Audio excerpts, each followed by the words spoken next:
All right, so what's up, everybody? Thanks for clicking this video. Thanks for tuning into my channel. My name is Simon Hill, Black American from Louisiana, coming to you live from Budapest, Hungary, the time where I'm at right now, 8:24 p.m. And today is November 3rd, 2024. And yeah, we're closing in on the presidential election. There's a lot happening that I should be talking about and covering on this channel. But the primary focus of my channel right now is documenting my experiences being a Black American studying abroad out here in Hungary, going to get my bachelor's in sociology, eventually my master's, and eventually my PhD. So if you want to contribute to this Young Black Man's College Fund, just hit the super chats, donate to the channel through the PayPal. Every dollar that you spend will go towards the tuition. I have 800 euros on it right now for the next semester. Got to close in on that. We're trying to hit the 2,400 euro goal. So contribute, drop anything. It's always appreciated, and much thanks goes to you. So for this series, this is the Book React series. We're on book 6 in our series that we started this year, and we're reading Earl Babbie's book, The Practice of Social Research, edition 14. We're starting on chapter 3 today. We finished up chapter 2. Let's just review everything that we studied in chapter 2 and before we get into all of the new material today. So the main points that we studied in our last chapter were the theories that function in 3 ways in research, helping to avoid flukes, making sense of observed patterns, and shaping and directing research efforts. There are some social science paradigms. Social scientists use a variety of paradigms to organize how they understand and inquire into social life. A distinction between types of theories that cut across various paradigms is macro theory, theories about large-scale features of society, versus micro theory, theories about smaller units or features of society. And the positivistic paradigm assumes that we can scientifically discover the rules governing social life. The social Darwinist paradigm sees a progressive evolution in social life. The conflict paradigm focuses on the attempt of individuals and groups to dominate others and to avoid being dominated. The symbolic interactionist paradigm examines how shared meanings and social patterns develop in the course of social interactions. Ethnomethodology focuses on the ways people make sense out of social life in the process of living it, as though each were a researcher engaged in an inquiry. The structural functionalist or social systems paradigm seeks to discover what functions the many elements of society perform for the whole system. Feminist paradigms, in addition to drawing attention to the oppression of women in most societies, highlight how previous images of social reality have often come from and reinforced the experiences of men. Like feminist paradigms, critical race theory both examines the disadvantaged position of a social group, in this case African Americans, and offers a different vantage point from which to view and understand society. Some contemporary theorists and researchers have challenged the long-standing belief in an objective reality that abides by rational rules. They point out that it is possible to agree on an intersubjective reality, a view that characterizes postmodernism. There are some elements of social theory that we should all know. The elements of social theory include observations, facts, and laws, which relate to the reality being observed, as well as concepts, variables, axioms, or postulates, propositions, and hypotheses, which are logical building blocks of the theory itself. 2 logical systems were revisited in chapter 2. In the traditional image of science, scientists proceed from theory to operationalization to observation. But this image does not accurately depict how scientific research is actually done. Social scientific theory and research are linked through the 2 logical methods of deduction, the derivation of expectations and hypotheses from theories, and induction, the development of generalizations from specific observations. In practice, science is a process involving an alternation of deduction and induction. Deductive theory construction was also discussed. Guillermina Jasso's theory of distributive justice illustrates how formal reasoning can lead to a variety of theoretical expectations that can be tested by observation. Inductive theory construction was also discussed. David Takuchi's study of factors influencing marijuana smoking among University of Hawaii students illustrates how collecting observations can lead to generalizations and an explanatory theory, the links between theory and research. In practice, there are many possible links between theory and research and many ways of going about social inquiry, and research ethics and theory was also covered. Researchers should not use paradigm, and theory selection as a means of achieving desired research results, and the collective nature of social research offers protection against biased research findings. So here were the key terms that we studied last time. Here are also some review questions and exercises that I'm doing after the Book React series. Like I did the one for chapter 1 a few days ago. I want to do the one for chapter 2, possibly tonight or tomorrow. It's getting late here. I want to go to the gym after, so might not have time to do chapter 2, but it will possibly get done. And final thing right here that we'll read for chapter 2 before we jump into chapter 3, proposing social research theory. As this chapter has indicated, social research can be pursued within numerous theoretical paradigms, each suggesting a somewhat different way to approach the research question. In this portion of your proposal, you should identify the paradigms that will shape the design of your research. We have also seen that paradigms provide frameworks within which causal theories may be developed. Perhaps your research project will explore or test an existing theory, or more ambitiously, you may propose a theory or hypothesis for testing. This is the section of the proposal in which to describe this aspect of your project. Not all research projects are formally organized around the creation and or testing of theories and hypotheses. However, your research will involve theoretical concepts, which should be described in this section of the proposal. As we'll see more fully in chapter 17, this portion of your proposal will reflect the literature on previous theory and research that has shaped your own thinking and research plans. And that is a conclusion for chapter 2. Let's jump into chapter 3 today, the ethics and politics of social research. Going to the overview, social research takes place in a social context. Researchers must therefore take into account many ethical and political considerations alongside scientific ones in designing and executing their research. Often, however, clear-cut answers to thorny ethical and political issues are hard to come by. Here are the things that we will cover in chapter 3. Looks like it's going to be a short chapter, but let's jump into it regardless. Go into the introduction. My purpose in this book is to present a realistic and useful introduction to doing social research. For this introduction to be fully realistic, it must include 4 main constraints on research projects: scientific, administrative, ethical, and political. Most of the book focuses on scientific and administrative constraints. We'll see that the logic of science suggests certain research procedures, but we'll also see that some scientifically quote-unquote perfect study designs are not administratively feasible because they would be too expensive or take too long to execute. Throughout the book, therefore, we'll deal with workable compromises. Before we get to the scientific and administrative constraints on research, it's useful to explore the 2 other important considerations in doing research in the real world: ethics and politics, which this chapter covers. Just as certain procedures are too impractical to use, others are either ethically prohibitive or politically difficult or impossible. Here's a story to illustrate what I mean. Several years ago, I was invited to sit in on a planning session to design a study of legal education in California. The joint project was to be conducted by a university research center and the State Bar Association. The purpose of the project was to improve legal education by learning which aspects of the law school experience was related to success on the bar exam. Essentially, the plan was to prepare a questionnaire that would get detailed information about the law school experiences of individuals. People would be required to answer the questionnaire when they took the bar exam. By analyzing how people with different kinds of law school experiences did on the bar exam, we could find out what sort of things worked and what didn't. The findings of the research could be made available to law schools, and ultimately legal education could be improved.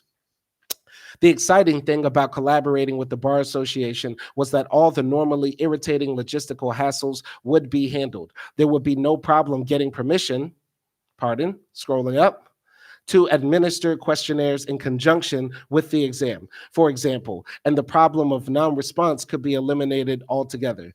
I left the meeting excited about the prospects for the study. When I told a colleague about it, I glowed about the absolute handling of the non-responsive problem. Her immediate comment turned everything around completely. That's unethical. There's no law requiring the questionnaire, and participation in research has to be voluntary. Consider ourselves ethical, not perfect perhaps, but as ethical ethical as anyone else and perhaps more so than most. The problem in social research, as probably in life, is that ethical considerations are not always apparent to us. As a result, we often plunge into things without seeing ethical issues that may be apparent to others and may even be obvious to us when pointed out. When I reported back to the others in the planning group, for example, no one disagreed with the inappropriateness of requiring participation.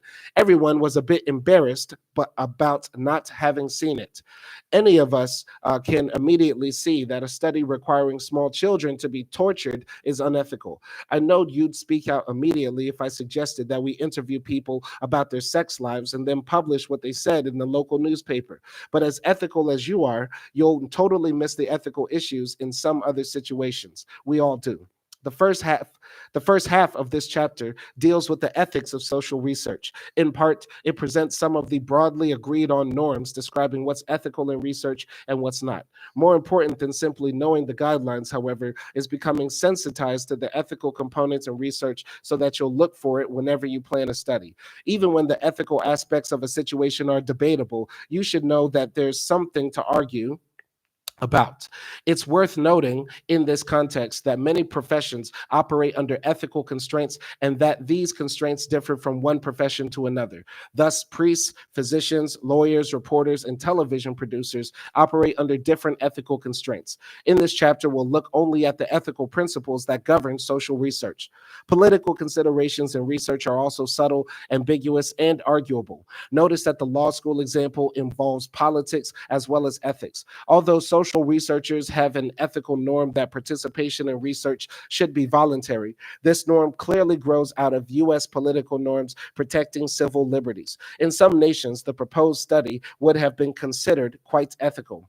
In the second half of this chapter, we'll look at social research projects that were crushed or nearly crushed by political considerations. As with ethical concerns, there is often no correct take on a given situation. People of goodwill disagree. I won't try to give you a party line about what is and is not politically acceptable. As with ethics, the point is to become sensitive to the political dimensions of social research.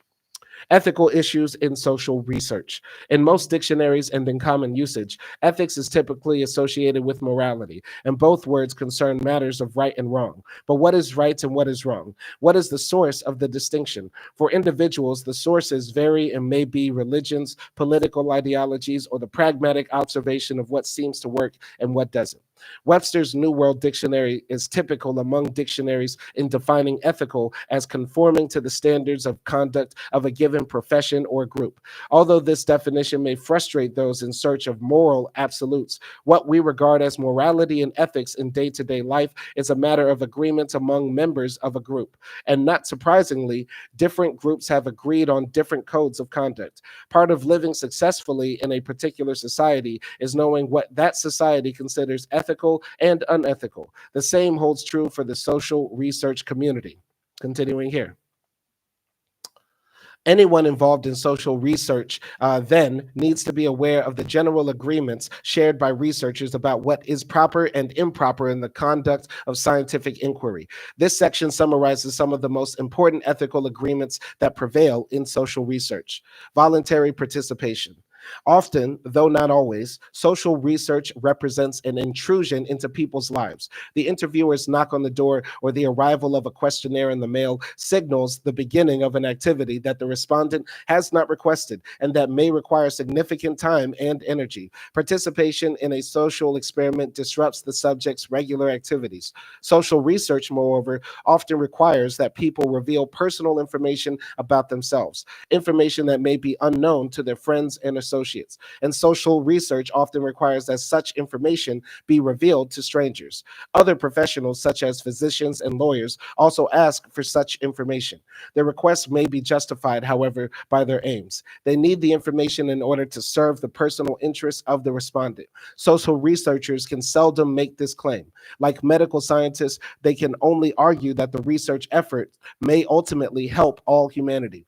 A major tenet of medical research ethics is that experimental participation must be voluntary. The same norm applies to social research. No one should be forced to participate. This norm is far easier to accept in theory than to apply in practice, however.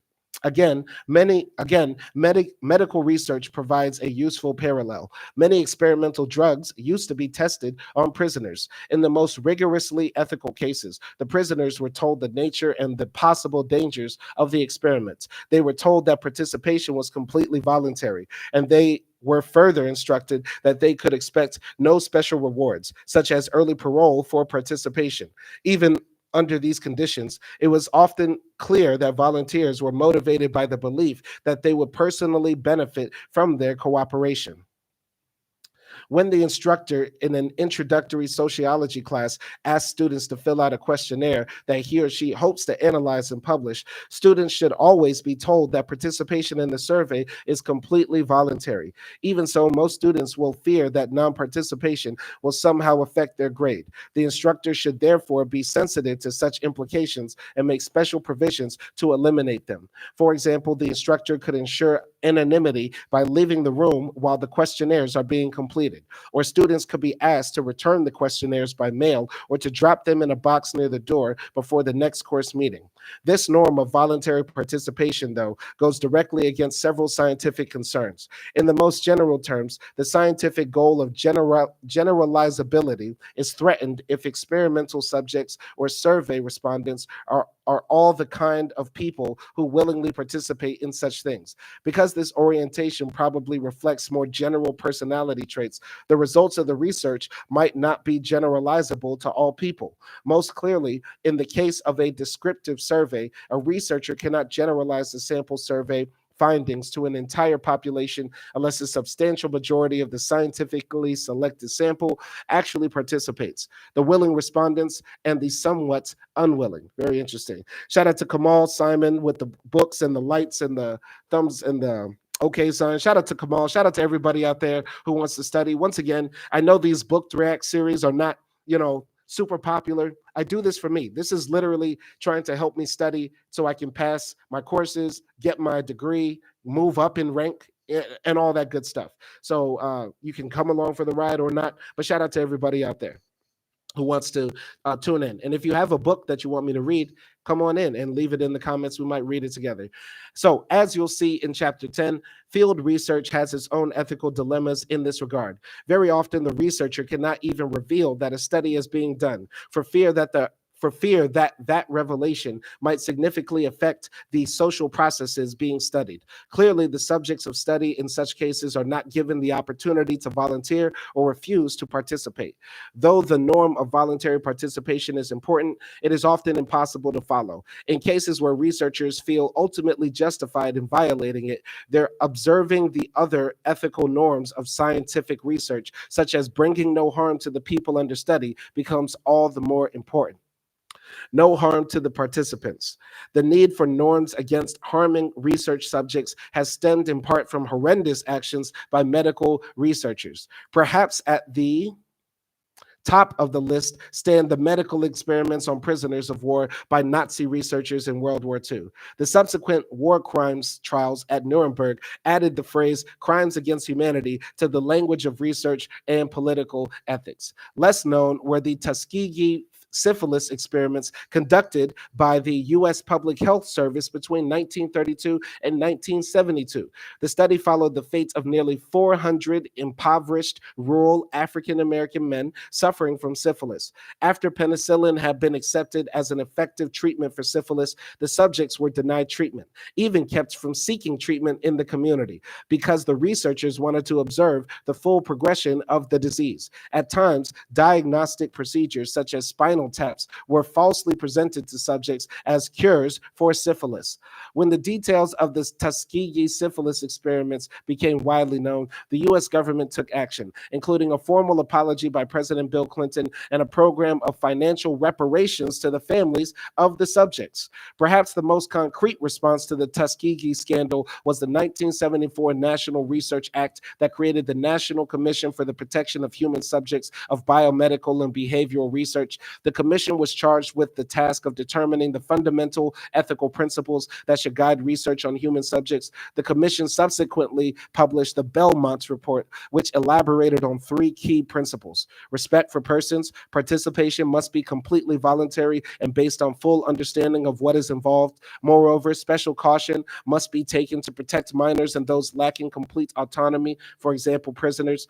Beneficents, subjects must not be harmed by the research and ideally should benefit from it. And justice. The burdens and benefits of research should be shared fairly within the society. You can find the Belmont Report at http hhs.gov, Human Subjects Guidance, Belmont.html. Very interesting. I did not know that the Tuskegee experiments that we've all heard about, right?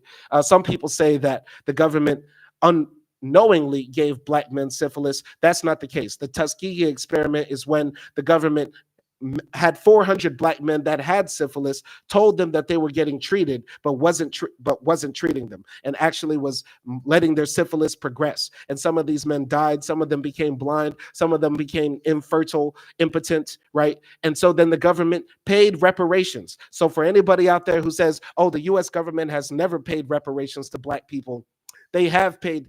The American government has the capacity to pay reparations to people when they can acknowledge a wrong, such as the Tuskegee syphilis experiment, right? And I did not know that the Tuskegee experiment in and of itself created the standards for research in America. That's absolutely fascinating history. Very, very dope stuff. Anyway, continuing here. The National Research Act also established a requirement for institutional review boards, IRBs, through which universities would monitor compliance with ethical standards in research involving human subjects. We'll return to the role of IRBs later in this chapter. All right, Kamal says, damn right, money for the world. Damn right. We need those reparations checks because the government does know that slavery was wrong. The government knows that the entire U.S. government was built on the backs of black people. Like there would be no U.S. government, no great financial power, which is America, without black people, right? Without human chattel. Right. With that being said, we should continue to march, demand, and fight for reparations. Continuing here. Because subjects can be harmed psychologically in the course of a social research study, researchers must look for the subtlest dangers. Sorry, why did I say that? The researcher must look for the subtlest dangers and guard against them. Quite often, research subjects are asked to reveal deviant behavior, attitudes they feel are unpopular, or personal characteristics that may seem demeaning, such as little education, long-term unemployment, and the like. Revealing such information usually makes subjects feel, at the very least, uncomfortable. Social research projects may also force participants to face aspects of themselves that they don't normally consider. This can happen even when the information is not revealed directly to the researcher. In retrospect, a certain past behavior may appear unjust or immoral. The project then can cause continuing personal agony for the subject. If the study concerns codes of ethical conduct, for example, the subject may begin questioning his or her own morality, and that personal concern may last long after the research has been completed and reported. For instance, probing questions can injure a fragile self-esteem. In 1971, the psychologist Philip Zimbardo created his now famous simulation of prison life, widely known as the Stanford Prison Experiment, to study the dynamics of prison guard interactions. Zimbardo employed Stanford students as subjects and randomly assigned them to roles as prisoners or guards. As you may be aware, the simulation became quickly and increasingly real for all the participants, including Zimbardo, who served as prison superintendent. It became evident that many of the student prisoners were suffering psychological damage as a consequence of their mock incarceration, and some of the student guards were soon exhibiting degrees of sadism that would later challenge their own self-images. As these developments became apparent to Zimbardo, he terminated the experiment. He then created a debriefing program in which all the participants were counseled so as to avoid any lasting damage from the experience. As you can see, just about any research you might conduct runs the risk of injuring other people in some way. It isn't possible to insure against all possible injuries, but some study designs make sure injuries more likely than others do. If a particular research procedure has the potential to produce unpleasant effects for subjects, asking survey respondents to report deviant behavior, for example, the researcher should have the firmest of scientific grounds for doing it. If your research design is essential and also likely to be unpleasant for subjects, you'll find yourself in an ethical netherworld and may go through some personal agonizing. Although agonizing has little value in and of itself, it may be a healthy sign that you've become sensitive to the problem. Increasingly, the ethical norms of voluntary participation and no harm to participants have become formalized in the concept of informed consent. This norm means that subjects must base their voluntary participation in research projects on a full understanding of the possible risks involved. In a medical experiment, for example, prospective subjects are presented with a discussion of the experiment and all the possible risks to themselves. They are required to sign a statement indicating that they are aware of the risks and that they choose to participate anyway. Although the value of such a procedure is obvious when subjects will be injected with drugs designed to produce physical effects, for example, it's hardly appropriate when a participant observer rushes to a scene of urban rioting to study deviant behavior, whereas the researcher in this latter case must still bring no harm to those observed. Gaining informed consent is not the means to achieving that end. Although the fact often goes unrecognized, another possible source of harm to subjects lies in the analysis and reporting of data. Every now and then, research subjects read the books published about the studies they participated in. Reasonably sophisticated subjects can locate themselves in the various indexes and tables. Having done so, they may find themselves characterized, though not identified by name, as bigoted, unpatriotic, irreligious, and so forth. At the very least, such characterizations are likely to trouble them and threaten their self-images. Yet the whole purpose of the research project may be to explain why some people are prejudiced and others are not. In one survey of church women, Babbie, 1967, ministers, he quoted himself, that's funny, ministers in a sample of churches were asked to distribute questionnaires to a specified sample of members, collect them, and return them to the research office. One of these ministers read through the questionnaires from his sample before returning them, and then he delivered a hellfire and brimstone sermon to his congregation, saying that many of them were atheists and were going to hell. Even though he could not identify the people who gave particular responses, many respondents certainly endured personal harm from his tirade. That's hilarious. Uh, like voluntary participation, avoiding harm to people is easy in theory, but often difficult in practice. Sensitivity to the issue and experience with its applications, however, should improve the researcher's tact in delicate areas of research. In recent years, social researchers have been gaining support for abiding by this norm. Federal and other funding agencies typically require an independent evaluation of the treatment of human subjects for research proposals. And most universities now have human subject committees to serve this evaluative function. Although sometimes troublesome and inappropriately applied, such requirements not only guard against unethical research, but also can reveal ethical issues overlooked by even the most scrupulous researchers. See the tips and tools box, basic elements of informed consent for guidelines from the U.S. Department of Health and Human Services. Very interesting stuff here. I just have to say, when I start reading about all the hoops you have to jump through to do proper social research, it further moves me to not want to do social research at all. I want to make it clear I'm reading this book so I can pass this class, better understand my field and all of that. But I truly don't find any benefit in just asking random people their opinions. That's the one thing I really dislike about the field. Asking random ass people, hey, do you support feminism? Hey, do you support Black Lives Matter? Who cares what a random ass person thinks about those things? Because most people are just sheep following some other person, right? The people that do matter are the thought leaders, the Thomas Sowells, the Candace Owens, the Neil deGrasse Tysons, the Mark Lamont Hills, the bell hooks, et cetera, like the intellectuals. I know I'm just naming like popular people that come to mind, but who the hell cares what Tom, Dick, Harry, Jane, Jill, and Sally care about certain things, right? Who cares? Because they're just following their party, their leaders, their pastors, their mothers, their fathers, their social groups, their friends. You have to find the people that have the most influence with their thoughts, their books, their movies, their music, etc. All right. Anyway, Kamal says, yes, tragic humor. Where we go after this life is an opinion. Ain't that the truth? Nobody knows where we go. I just think about that Dead Prez line. No one knows if there are UFOs or any life on Mars or what we see when we look at the stars, because I don't believe a word of what the president said.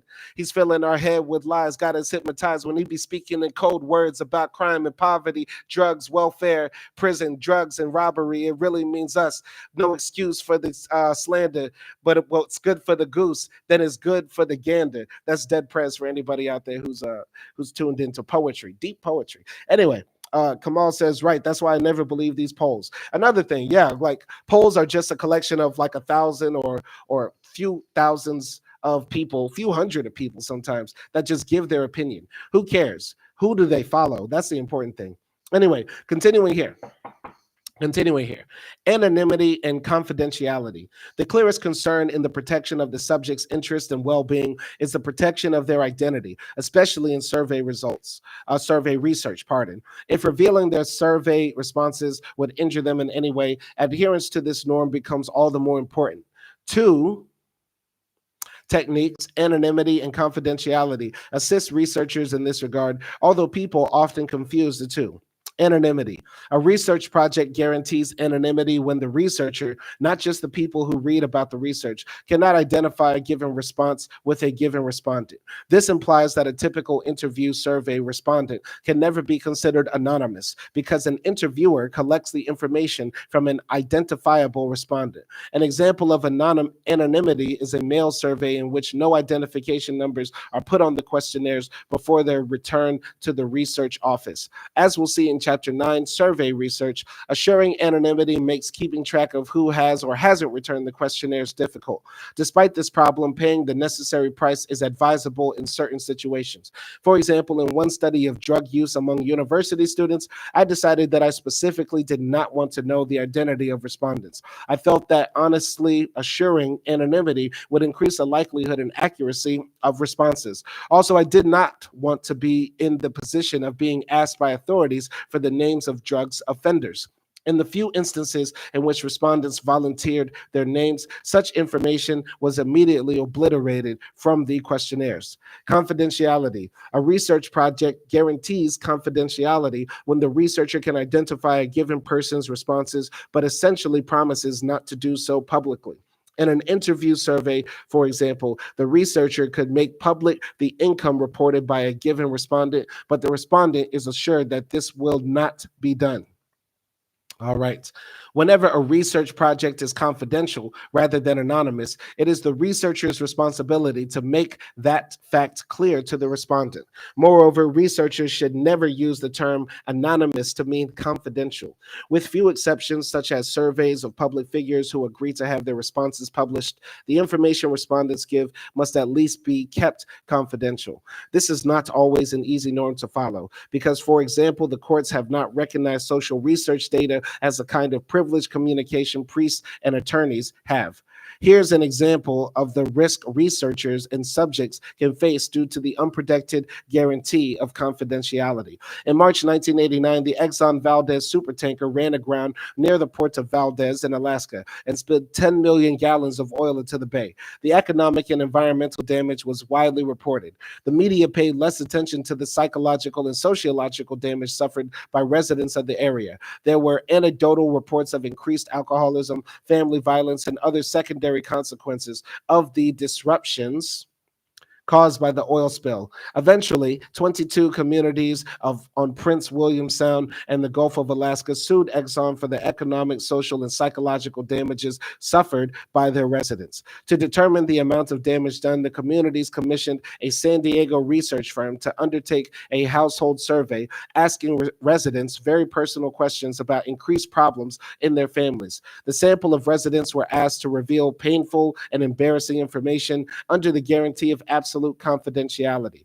Ultimately, the results of the survey confirmed that a variety of personal and family problems had increased substantially following the oil spill. When Exxon learned that survey data would be presented to document the suffering, they took an unusual step. They asked the court to subpoena the survey questionnaires. The courts granted the request and ordered the researchers to turn over the questionnaires with all identifying information.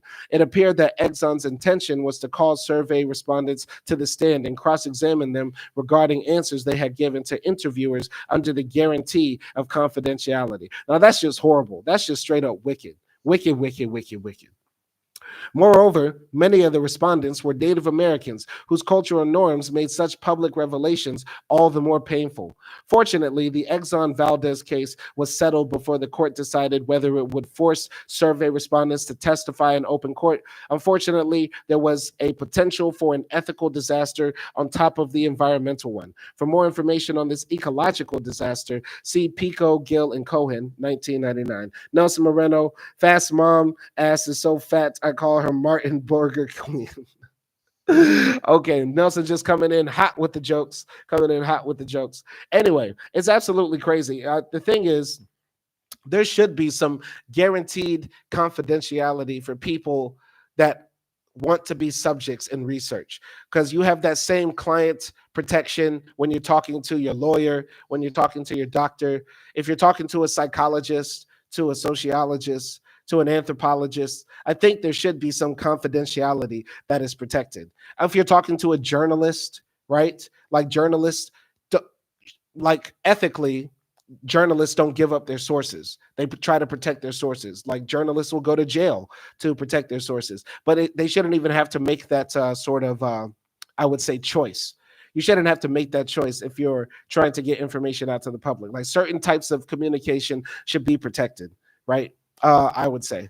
But going on here, so the basic elements of informed consent. The Department of Health and Human Services has published the federal regulations pertaining to what must be included in formal proposals for research projects involving human subjects. These requirements became effective on June 23, 2005.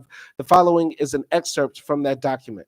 A statement that the study involves research, an explanation of the purposes of the research and the expected duration of the subject's participation, a description of the procedure to be followed, and identification of any procedures which are experimental.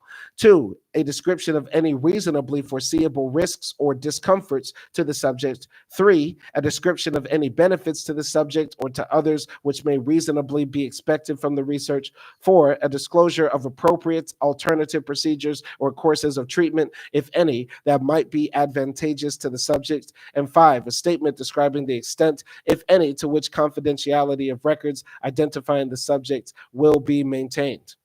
6, for research involving more than minimal risk, an explanation as to whether any compensation and an explanation as to whether any medical treatments are available if injury occurs, and if so, what they consist of or where further information may be obtained. 7, an explanation of whom to contact for answers to pertinent questions about the research and research subject rights, and to whom to contact in the event of research-related injury to the subject.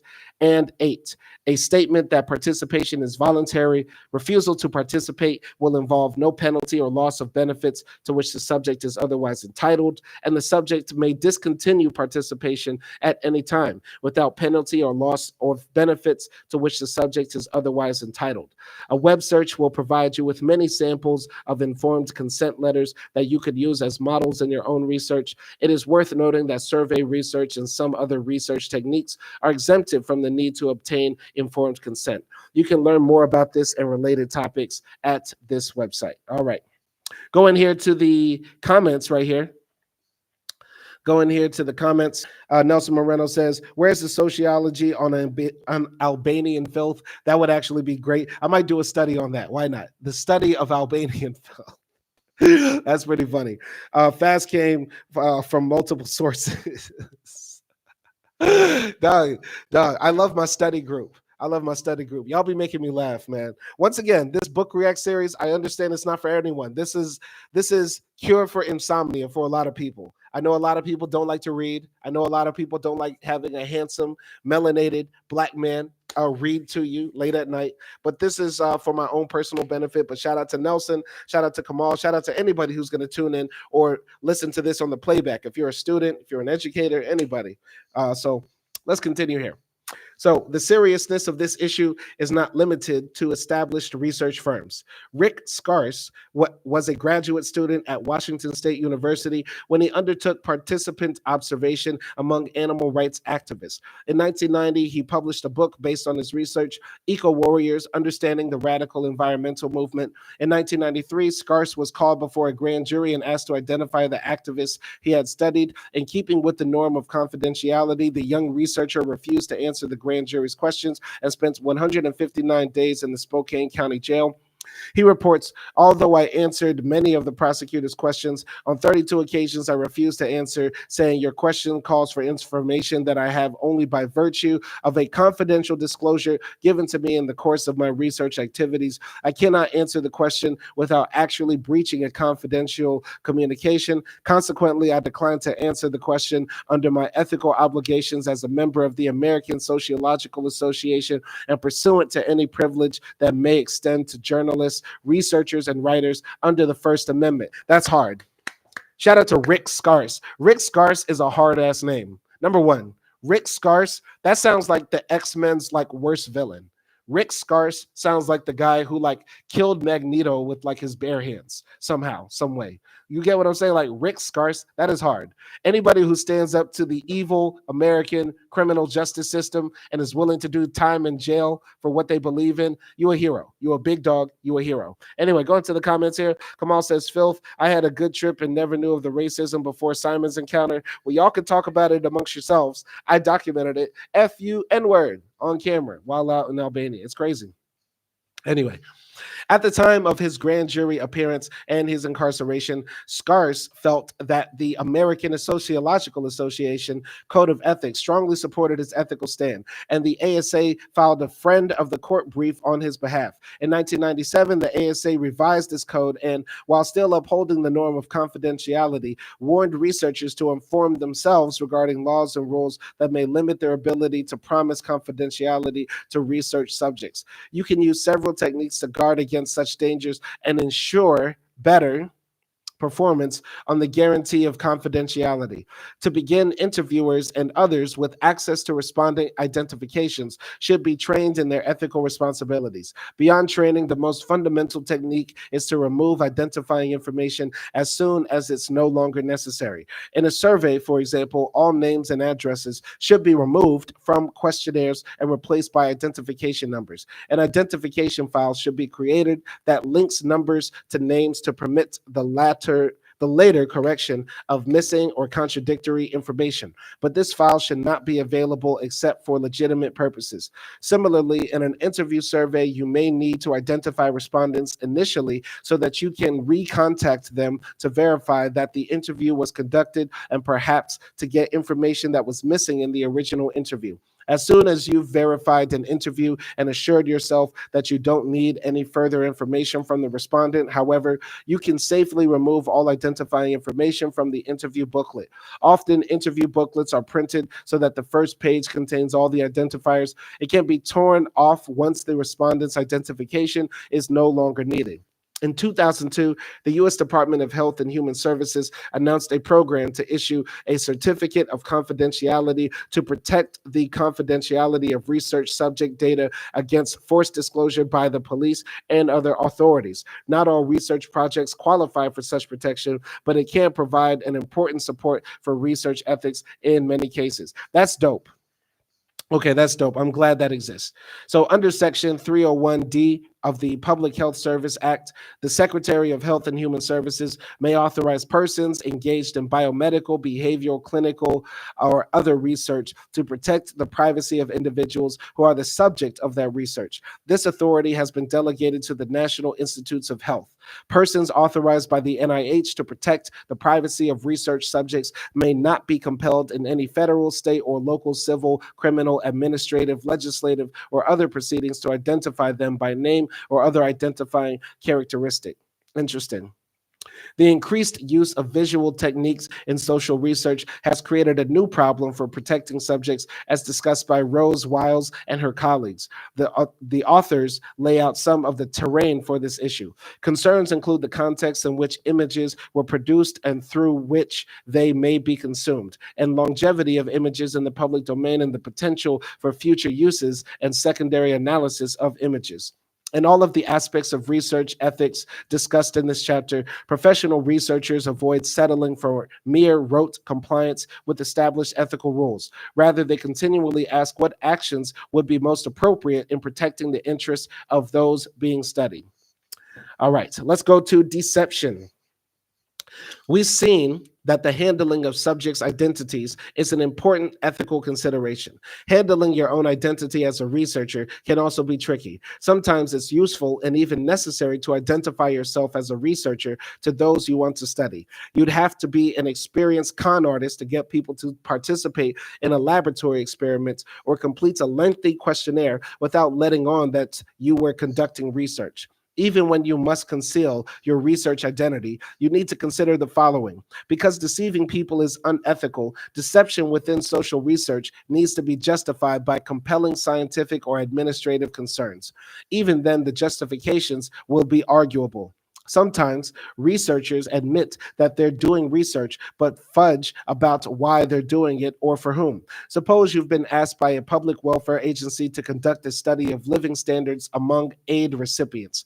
Even if the agency is looking for ways of improving conditions, the recipient subjects are likely to fear a witch hunt for quote unquote cheaters. They might be tempted, therefore, to give answers that make them seem more destitute than they really are. Unless they provide truthful answers, however, the study will not produce accurate data that will contribute to an improvement of living conditions. What do you do?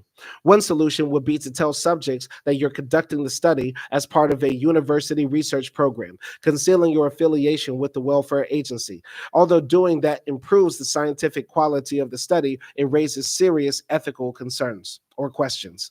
Lying about research purposes is common in laboratory experiments. Although it's difficult to conceal that you're conducting research, it's usually simple and sometimes appropriate to conceal your purpose. Many experiments in social psychology, for example, test the extent to which subjects will abandon the evidence of their own observations in favor of the views expressed by others. Recall figure 2.1 on page 41, which shows the stimulus from the classic Asch experiment, frequently replicated by psychology classes, in which subjects are shown 3 lines of differing lengths, A, B, and C, and asked to compare them with the 4th line, X. Subjects are then asked which of the first 3 lines is the same length as the 4th. You'd probably find it a fairly simple task to identify B as the correct answer. Your job would be complicated, however, by the fact that several other subjects sitting beside you all agree that A is the same length as X. In reality, of course, the others in the experiment are the researchers' confederates, instructed to agree on the wrong answer. As we saw in chapter 2, the purpose of the experiment is to see whether you'd give up your own judgment in favor of the group agreement. I think you can see that conformity is a useful phenomenon to study and understand, and it couldn't be studied experimentally without deceiving the subjects. We'll examine a similar situation in the discussion of a famous experiment by Stanley Milgram later in this chapter. The question is, how do we get around the ethical issue that deception is necessary for an experiment to work? One appropriate solution researchers have found is to debrief subjects following an experiment. Debriefing entails interviews to discover any problems generated by the research experience so that those problems can be corrected. Going here. Even though subjects can't be told the true purpose of the study prior to their participation in it, there's usually no reason they can't know afterward. Telling them the truth afterward may make up for having to lie to them at the outset. This must be done with care, however, making sure the subjects aren't left with bad feelings or doubts about themselves based on their performance in the experiments. If this seems complicated, it's simply the price we pay for using other people's lives as the subject matter for our research. As a social researcher, then, you have many ethical obligations to the subjects in your studies. The tips and tools box, ethical issues in research on human sexuality, illustrate some of the ethical questions involved in a specific research area. All right, well, let's read about sex. Let's read about sex. Ethical Issues in Research on Human Sexuality by Kathleen McKinney, Department of Sociology, Illinois State University.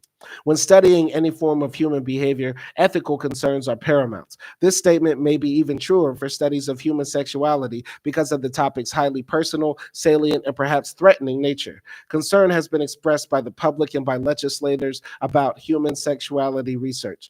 Three commonly discussed ethical criteria have been related specifically to research in the area of human sexuality. Informed consent. This criterion emphasizes the importance of both accurately informing your subject or respondent as to the nature of the research and obtaining his or her verbal or written consent to participate. Coercion is not to be used to force participation, and subjects may terminate their involvement in the research at any time. There are many possible violations of this standard. Misrepresentation or deception may be used when describing an embarrassing or personal topic of study, because the researchers fear high rates of refusal or false data. Covert research, such as some observational studies, also violates the informed consent standard because subjects are unaware that they are being studied. Informed consent may create special problems with certain populations. For example, studies of the sexuality of children are limited by the concern that children may be cognitively and emotionally unable to give informed consent. Although there can be problems such as those discussed, most research is clearly voluntary, with informed consent from those participating. Right to privacy. Given the highly personal nature of sexuality and society's tremendous concern with social control of sexuality, the right to privacy is a very important ethical concern for research in this area. Individuals may risk losing their jobs, having family difficulties, or being ostracized by peers if certain facets of their sexual lives are revealed. This is especially true for individuals involved in sexual behavior categorized as deviant. Violations of right to privacy occur when researchers identify members of certain groups they have studied, release or share an individual's data or responses, or covertly observe sexual behavior. In most cases, right to privacy is easily maintained by the researchers. In survey research, self-administered questionnaires can be anonymous and interviews can be kept confidential. In case and observational studies, the identity of the person or group studied can be disguised in any publications. In most research methods, analysis and reporting of data should be at the group or aggregate level. Protection from harm. Harm may include emotional or psychological distress, as well as physical harm. Potential for harm varies by research method. It is more likely in experimental studies where the researcher manipulates or does something to the subject that than it is in observational or survey research. Let's read that again. That doesn't make sense.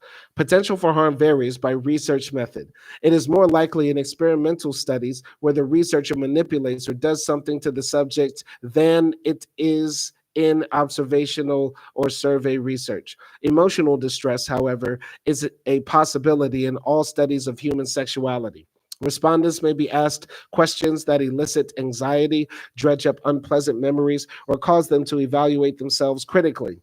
Researchers can reduce the potential for such distress during a study by using anonymous, self-administered questionnaires or well-trained interviewers, and by wording sensitive questions carefully. All three of these ethical criteria are quite subjective. Violations are sometimes justified by arguing that risks to subjects are outweighed by benefits to society. The issue here, of course, is who makes that critical decision. Usually, such decisions are made by the researchers and often a screening committee that deals with ethical concerns. Most creative researchers have been able to follow all three ethical guidelines and still do important research. Analysis and reporting. In addition to their ethical obligations to subjects, researchers have ethical obligations to their colleagues in the scientific community. These obligations concern the analysis of data and the way the results are reported. In any rigorous study, the researcher should be more familiar than anyone else with the study's technical limitations and failures. Researchers have an obligation to make such shortcomings known to their readers, even if admitting qualifications and mistakes makes them feel foolish. Go into the comments here. Nosa Moreno says, Fast Mom has done 1,000 studies on the BBC, a proven researcher. I can't laugh, guys. I'm still coming off being sick. That's why we didn't do any movie reviews this weekend. I'm a bit sick. I can't laugh the way I want to laugh. So Acting might say something crazy in the review, and then I can't laugh. I can't respond. So that's why we held off on doing the reviews. Going here. Nelson Moreno says, "Where's Fast at? Can he even read?" I think Fast. He's allergic to books. You know, if I turned on the phone here, if I turned on my phone and I started doing a live stream, all the dumbasses would show up because they just see a young, handsome black man talking and they think I'm talking about BS. But when a book comes out, you notice all the white supremacists aren't here. White supremacists, racists, just basically ignorant people are allergic to books, which is actually a good thing because when I do the book react series, this is me at my purest form. This is me at my purest, nerdiest, rawest form, honestly, because nobody's watching, so I get to say whatever I want. I get to say whatever I want. Like the Jews are cool. Ha, you thought I was going to say it. You thought I was going to say it. The Jews are actually really cool. I like the Jewish people. Jewish people are cool. Got no problem with Jewish people. L'chaim, shalom. So, but see, in the book react series, I might say something that might be a bit crazy, that's out of pocket, that you might not hear on another live stream, because this is just after dark. This is after dark. This is library hours, reading hours, and yeah. Anyway, continuing here. Negative findings, for example, should be reported if they are at all related to the analysis. There is an unfortunate myth in scientific reporting that only positive discoveries are worth reporting. Journal editors are sometimes guilty of believing this as well. In science, however, it's often as important to know that two variables are not related as to know that they are. Similarly, researchers must avoid the temptation to save face by describing their findings as the product of a carefully pre-planned analytical strategy when that is not the case. Many findings arrive unexpectedly, even though they may seem obvious in retrospect. So an interesting relationship was uncovered by accident. So what? Embroidering such situations with descriptions of fictitious hypotheses is dishonest. It also does a disservice to less experienced researchers by leading them into thinking that all scientific inquiry is rigorously pre-planned and organized. Unfortunately, some researchers go several steps further into dishonesty. Chapter 17 will deal with the problem of plagiarism, claiming someone else's work as your own. But every now and then, you will read about cases in which claims to having conducted scientific studies are completely fraudulent and fictional. A recent example involved a Dutch psychology professor and dean who published a number of articles of popular interest. For example, one quote-unquote study linked meat eating to selfishness. Another claimed that public trash led to racist behavior. But it turned out that the research he described never took place. Although such misbehavior constitutes a small fraction of published research, it is common enough to warrant an online monitor of fraudulent research, Retraction Watch, which cites published research reports that have subsequently been retracted because of plagiarism, falsified data, or other reasons. Interesting. Retraction Watch. I have to look that up. I'll have to look that up. See who's getting embarrassed weekly. In general, science progresses through honesty and openness. Ego defenses and deception retard it. Researchers can best serve their peers in scientific discovery as a whole by telling the truth about all the pitfalls and problems they've experienced in a particular line of inquiry. Perhaps they'll save others from the same problems. Finally, there is a sense in which simple carelessness or sloppiness can be considered an ethical problem. If the research project uses up limited resources and or imposes on subjects with no benefit produced by the research, many in the research community would consider that an ethical violation. This is not to say that all research must produce positive results, but it should be conducted in a manner that promotes that possibility. Institutional review boards. As described earlier in this chapter, the issue of research ethics in studies involving humans is now also governed by federal law. Any agency, such as a university or a hospital, wishing to receive federal research support must establish an institutional review board, IRB, a panel of faculty and possibly others who review all research proposals involving human subjects so that they can guarantee that the subject's rights and interests will be protected. Although the law applies specifically to federally funded research, many universities apply the same standards and procedures to all research, including that funded by non federal sources and even research done at no cost, such as student projects. The chief responsibility of an IRB is to ensure that the risks faced by human participants in research are minimal. In some cases, the IRB may ask the researcher to revise the study design. In others, the IRB may refuse to approve a study. Where some minimal risks are deemed unavoidable, researchers are required to prepare an informed consent form that describes those risks clearly. Subjects may participate in the study only after they have read the statement and signed it as an indication that they know the risks and voluntarily accept them.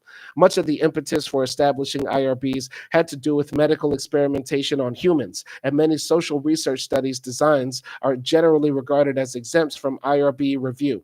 An example is an anonymous survey sent to a large sample of respondents. The guideline to be followed by IRBs, as contained in the federal exemption categories, exempts a variety of research situations. One, research conducted in established or commonly accepted educational settings involving normal educational practices, such as research on regular and special education instructional strategies, or two, research on the effectiveness of or the comparison among instructional techniques, curricula, or classroom management methods.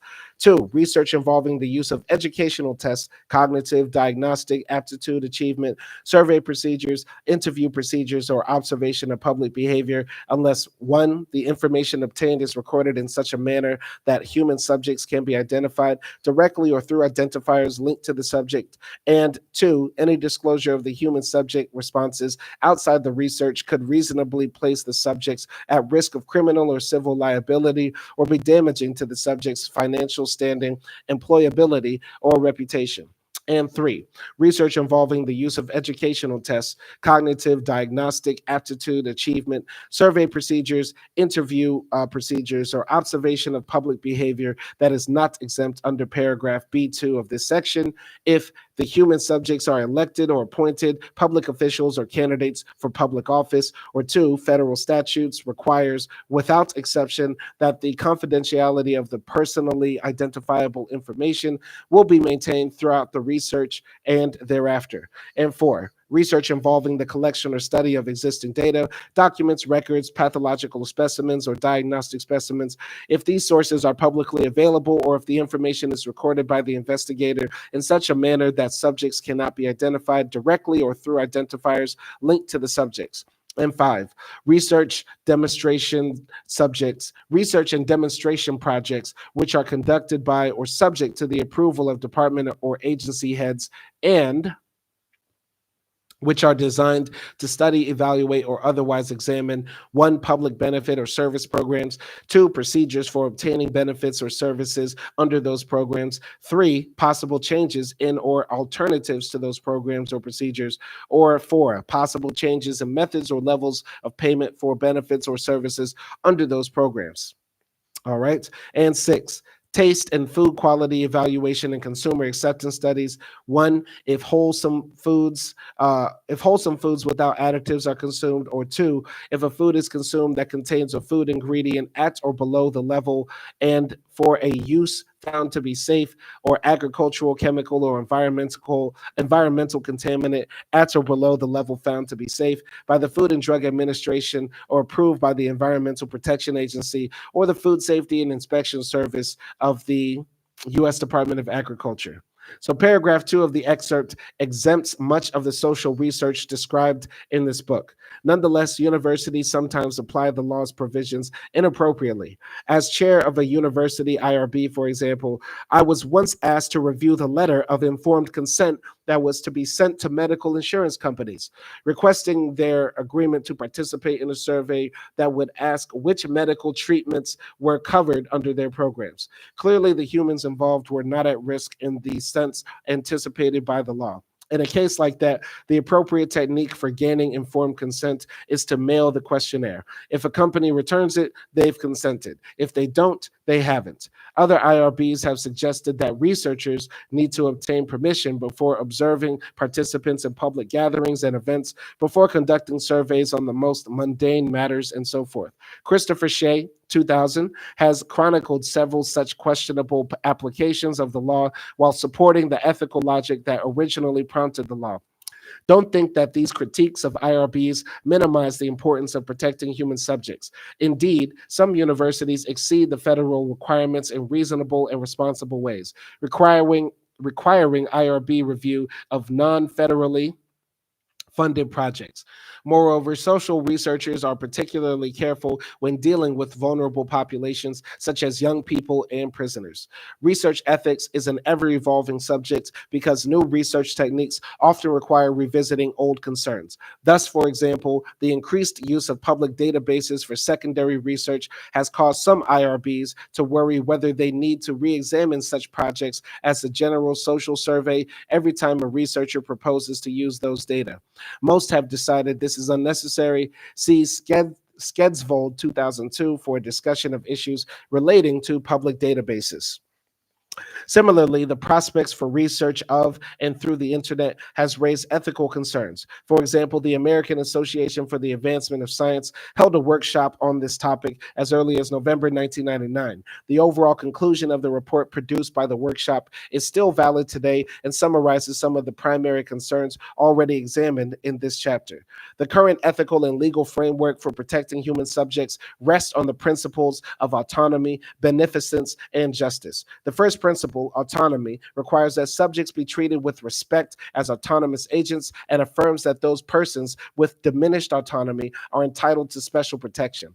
In practice, this principle is reflected in the process of informed consent, in which the risks and benefits of the research are disclosed to the subject. The second principle, beneficence, involves maximizing possible benefits and good for the subject, while minimizing the amount of possible harm and risks resulting from the research. Since the fruits of knowledge can come at a cost to those participating in research, the last principle, justice, seeks a fair distribution of the burdens and benefits associated with research, so that certain individuals or groups do not bear disproportionate risks while others reap the benefits. The comments about research ethics and institutional review boards do not apply only to American research. Martin Hammersley and Anna Traianu describe many of the same issues and problems in the case of British social researchers and the research ethics committees. Moreover, they report special problems faced by qualitative researchers whose research designs may evolve over the course of a study. In some cases, the RECs have insisted on monitoring the ethical aspects of such research throughout the course of a study. Professional codes of ethics. Ethical issues in social research are both important and ambiguous. For this reason, most of the professional associations of social researchers have created and published formal codes of conduct describing what is considered acceptable and unacceptable professional behavior.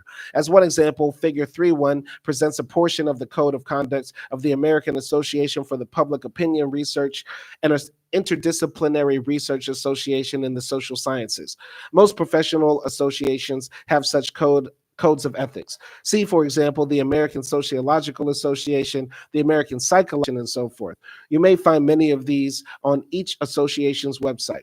In addition, the Association of Internet Researchers, AOIR, has a code of ethics accessible online. The excerpt presented details several pseudo-research practices that are denounced by AAPOR and other professional research organizations. 2 ethical controversies.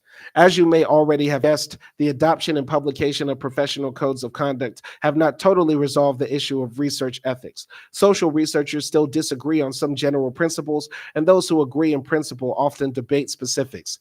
This section briefly describes 2 research projects that have provoked ethical controversy and discussion. The first project studied homosexual behavior in public restrooms, and the second examined obedience in a laboratory setting. Okay, so trouble in the tea room. As a graduate student, Lord Humphreys became interested in the study of homosexual behavior.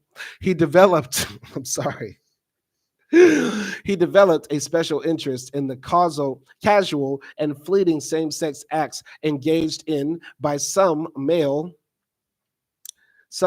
wait, where's the next page? Hold on, wait, where's the page? Some male non homosexual, what?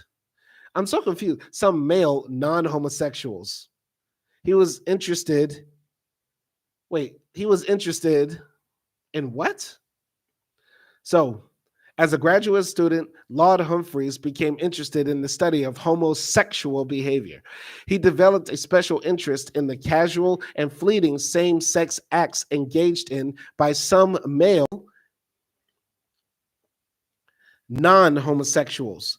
In particular, his research interests focused on homosexual acts between strangers meeting in the public restrooms in parks called tea rooms among homosexuals. The result was the publication in 1970 of the classic Tea Room Trade. What particularly interested Humphreys about the tea room activity was that participants seemed to otherwise to live conventional lives as family men and accepted members of the community. They did nothing else that might qualify them as homosexuals. Thus, it was important to them that they remain anonymous in their tea room visits. How would you study something like that?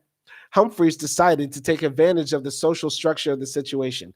Typically, the tea room encounter involved three people: the two men actually engaging in the sexual act, and a lookout called the Watch Queen. Humphreys began showing up at public restrooms, offering to serve as Watch Queen whenever it seemed appropriate. Because the Watch Queen's payoff was the chance to watch the action, Humphreys was able to conduct field observations as he would in a study of political rallies or jaywalking behavior at intersections. That's insane. I'm not, this is not why I got into sociology. I'm not going to try to do a tea room trade experiment. This is insane. This is literally insane. I understand the point of it, but like, is there another way? Is there another way? So, all right, I'm gonna pretend to be a gay guy who's on the lookout while these two other gay guys are getting it on in the bathroom. And in exchange for me being the lookout, I can sometimes peep through the door and watch these two guys bust it open. That's wild. That is insanely wild. Wow. Wow. I'm sorry. That's what? Anyway, to round out his understanding of the tea room trade, Humphreys needed to know something more about the people who participated. Because the men probably would not have been thrilled about being interviewed, Humphreys developed a different solution. Whenever possible, he noted the license numbers of participants' cars and tracked down their names and addresses through the police. Humphreys then visited the men at their homes, disguising himself enough to avoid recognition, and announced that he was conducting a survey. In that fashion, he collected the personal information he couldn't get in the restrooms. As you can imagine, Humphrey's research provoked considerable controversy both inside and outside the social science community. Some critics charged Humphreys with a gross invasion of privacy in the name of science. What men did in public restrooms was their own business. Others were mostly concerned about the deceit involved. Humphreys had lied to the participants by leading them to believe he was only a voyeur participant. Even people who felt that the tea room participants were fair game for observation because they used a public facility protested the follow-up survey. They claimed it was unethical for Humphreys to trace the participants to their homes and to interview them under false pretenses. Still, others justified Humphreys' research. The topic, they said, was worth study. It couldn't be studied any other way, and they regarded the deceit as essentially harmless. Noting that Humphreys was careful not to harm his subjects by disclosing their tea room activities. One result of Humphreys' research was to challenge some of the common stereotypes about the participants in anonymous sexual encounters in public places, showing them to be basically conventional in other aspects of their lives. The tea room trade controversy has never been resolved. It's still debated, and it probably always will be because it stirs emotions and involves ethical issues people disagree about. What do you think? Was Humphreys ethical in doing what he did? Are there parts of the research that you believe were acceptable and other parts that were not? That's absolutely insane. Is it ethical? Hell no. Hell no, that's not ethical at all. Is it worth study? Yes. But get consent, man. Just ask. Just ask people. I understand these are closeted Republicans and MAGA people. These are like, the judges, lawyers, the crooked cops, all that sort of stuff. And they don't want anybody to know that they're blowing their buddies in the back rooms of public bathrooms. You get what I'm saying? But ask. Just ask. Just ask, man. And if you this is the thing, man. Sometimes you don't need to get evidence. You could just say something and we can kind of guess and know that it's true. You get what I'm saying? Like, we know that there's a lot of closeted gay men out there. And a lot of them are probably men who are extremely homophobic, right? And they need to come out the closet. But you don't have to go through all of that. All right. Let me see what this is right here. Let me scroll up to this blue page. So, Code of Professional Ethics and Practice. This is this is what we read about right here. And this is what you can give to the people. Here's the Code of Ethics. So the Code of Ethics of the American Association for Public Opinion Research. Okay, so that's what these blue pages are right here. Not going to read through all of that. Not going to read through all of that because we essentially talked about that. So let's go here to the next unethical experiments. So observing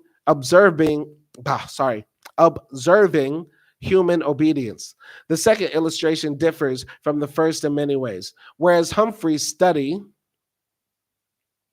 involved participant observation, this study took place in the laboratory. Humphrey's study was sociological, this one psychological. And whereas Humphreys examined behavior considered by many to be deviant, the researcher in this study examined obedience and conformity. One of the most unsettling cliches to come out of World War II was the German soldiers' common excuse for atrocities. I was only following orders. From the point of view that gave rise to this comment, any behavior, no matter how reprehensible, could be justified if someone else could be assigned responsibility for it. If a superior officer ordered a soldier to kill a baby, the fact of the order supposedly exempted the soldier from personal responsibility for the action. Although the military tribunals that tried the war crime cases did not accept this excuse, social researchers and others have recognized the extent to which this point of view pervades social life. People often seem willing to do things they know would be considered wrong if they can claim that some higher authority ordered them to do it. Such was the pattern of justification in the 1968 My Long tragedy of Vietnam, when U.S. soldiers killed more than 300 unarmed civilians, some of them young children, simply because their village, My Lai, was believed to be a Viet Cong stronghold. This sort of justification appears less dramatically in day-to-day civilian life. Few would disagree that this reliance on authority exists. Yet Stanley Milligram's classic study, 1963-1965, of the topic provoked considerable controversy. To observe people's willingness to harm others when following orders. Milligram brought 40 adult men from many different walks of life into a laboratory setting designed to create the phenomenon under study. If you had been a subject in the experiment, you would have had something like the following experience. You've been informed that you and another subject are about to participate in a learning experiment. Through a draw of lots, you're assigned the job of teacher and your fellow subject the job of pupil. The pupil is led into another room and strapped into a chair. An electrode is attached to his wrist. As the teacher, you're seated in front of an impressive electric control panel covered with dials, gauges, and switches. You notice that each switch has a label giving a different number of volts, ranging from 15 to 315. The switches have other labels too, some with the ominous phrase extreme intensity shock, danger, severe shock, and triple X. The experiment runs like this. You read a list of word pairs to the learner and then test his ability to match them up. Because you can't see him, a light on your control panel indicates his answer. Whenever the learner makes a mistake, you're instructed by the experimenter to throw one of the switches, beginning with the mildest, and administer a shock to your pupil. Through an open door between the rooms, you hear your pupil's response to the shock. Then you read another list of word pairs and test him again. As the experiment progresses, you administer ever more intense shocks until your pupil screams for mercy and begs for the experiment to end. You're instructed to administer the next shock anyway. After a while, your pupil begins kicking the wall between the rooms and continues to scream. The implacable experimenter tells you to give the next shock. Finally, you read a list and ask for the pupil's answer, but there is no reply, only silence from the other room. The experimenter informs you that no answer is considered an error and instructs you to administer the next higher shock. This continues up to the triple X shock at the end of the series. So basically, it's Guantanamo Bay. Basically, it's a CIA black site. Okay. What do you suppose you really would have done when the pupil first began screaming, when he began kicking on the wall, or when he became totally silent and gave no indication of life? You'd refuse to continue giving shocks, right? And surely the same would be true of most people. So we might think, but Milgram found otherwise. Of the first 40 adult men Milgram tested, nobody refused to continue administering the shocks until they heard the pupil begin kicking the wall between the two rooms. Of the 40, only 5 did so then. Two-thirds of the subjects, 26 of the 40, continued doing as they were told through the entire series, up to and including the administration of the highest shock. People are hilarious. This is the American way. That I think only Americans would act this way because we're just a cruel, wicked people. Like we will do that.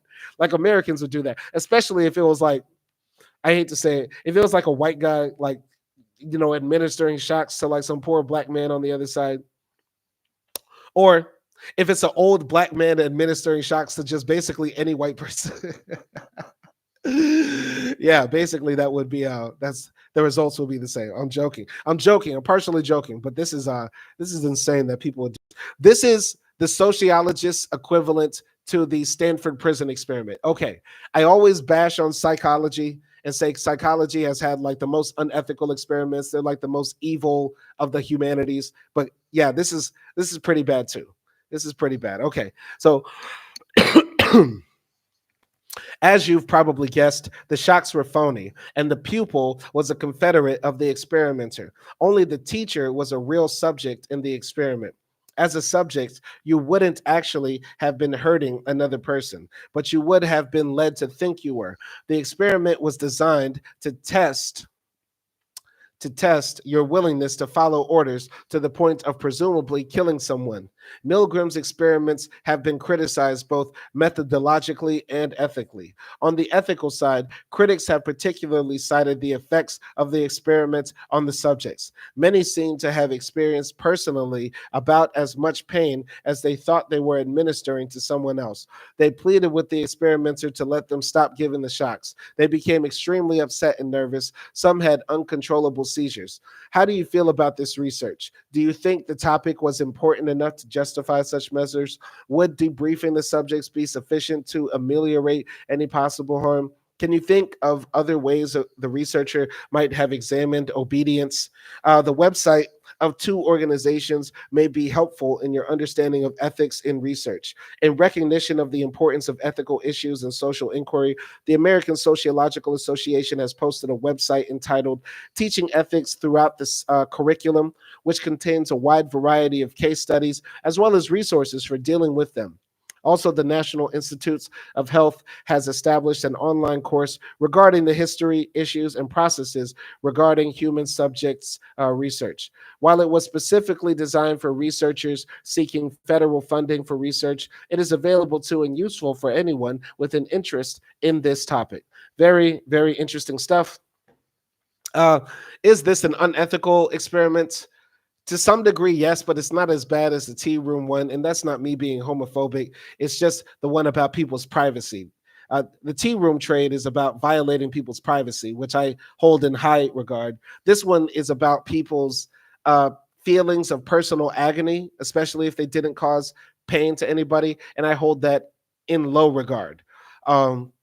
In the sense that, if you feel bad about something, I think you can get over it, especially once you find out you didn't actually hurt anybody, right? It's like committing, like you imagine that you might have hurt somebody's feelings and then they say, no, I wasn't hurt. I think you can get over that quicker. That's the point I'm trying to say.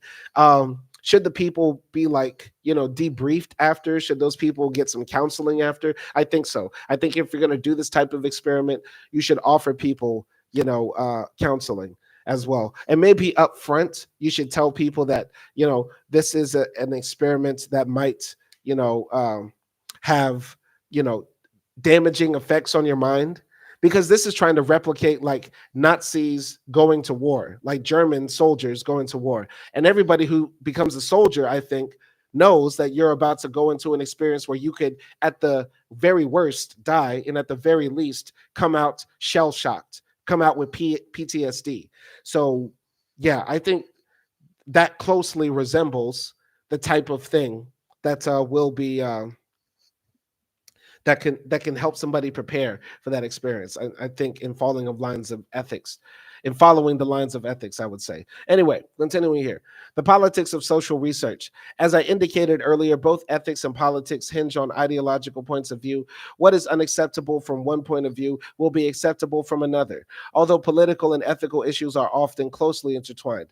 I want to distinguish between them in two ways. First, the ethics of social research deals mostly with the methods employed. Political issues tend to center on the substance and use of research. Thus, for example, some critics raise ethical objections to the Milgram experiments, saying that the method harms the subjects. A political objection would be that obedience is not a suitable topic for study, either because, one, we should not tinker with people's willingness to follow orders from higher authority, or two, from the opposite political point of view, because the results of the research could be used to make people more obedient.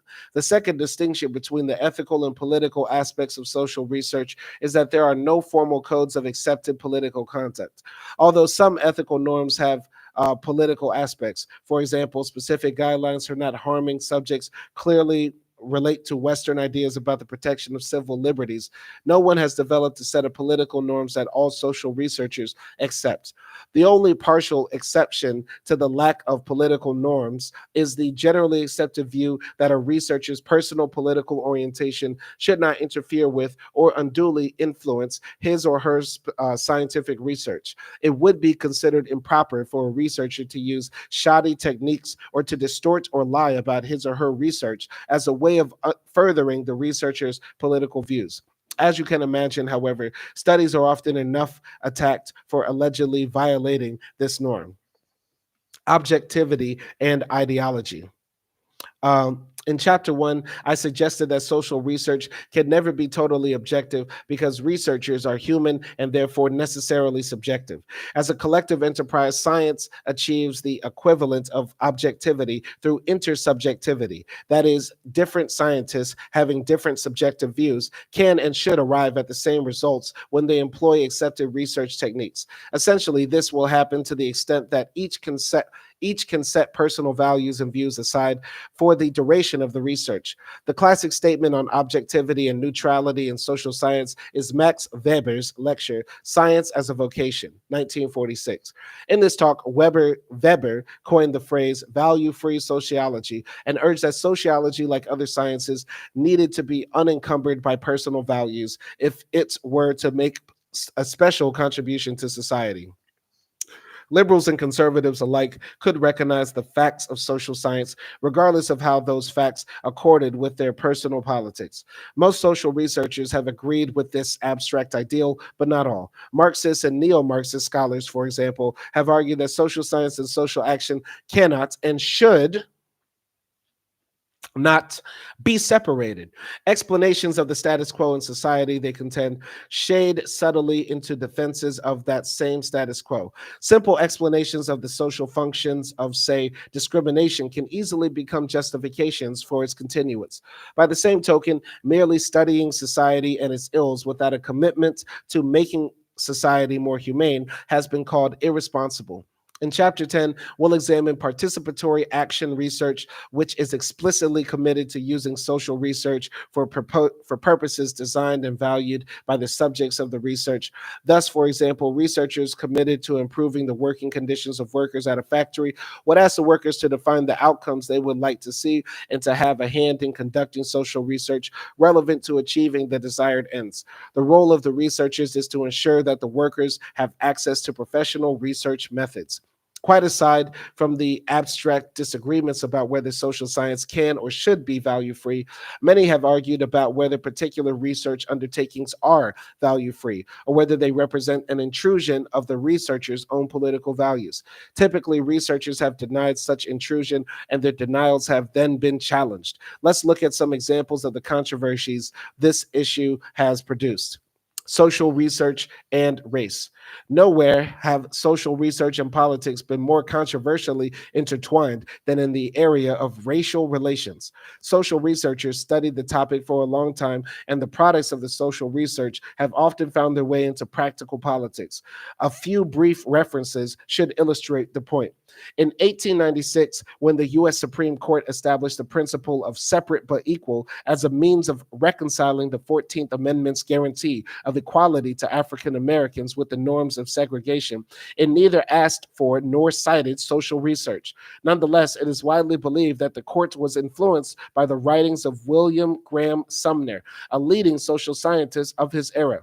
Sumner was noted for his view that the mores and folkways of a society were relatively impervious to legislation and social planning. His view has often been paraphrased as state ways do not make folk ways.